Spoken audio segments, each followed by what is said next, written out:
L'étape la plus rapide de l'histoire du Tour de France, je vous débriefe la 11e étape du Tour de France.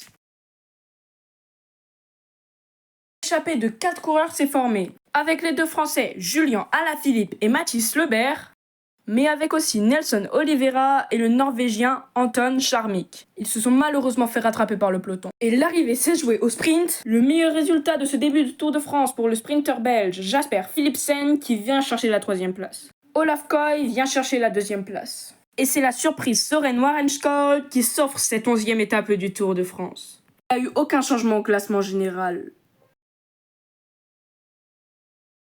On est tranquille pour Pogačar qui garde son maillot jaune. Juan Ayuso garde son maillot blanc. Comme tous les jours, Tadej Pogačar a le maillot au poids, mais il sera porté par Jonas Vingegaard. Mats Pedersen garde toujours son maillot vert. Tim Merlier s'est fait bloquer et finit à une place anecdotique dans le peloton. Franchement, c'est dommage. Girmay a aussi été très décevant. Il finit 4e du peloton au sprint intermédiaire et 5e à l'arrivée. Pour un coureur de ce calibre, c'est dommage. Mais par contre, Søren Warenskjold a créé la surprise en venant remporter cette victoire. Il a réussi à battre tous les sprinteurs. Franchement, chapeau. Malgré quelques sprints ratés, Olaf Koy revient de plus belle. Et il vient chercher une 2e place. Hub Hartz a aussi été très surprenant. Il vient chercher une 4e place alors qu'il ne fait pas partie des favoris.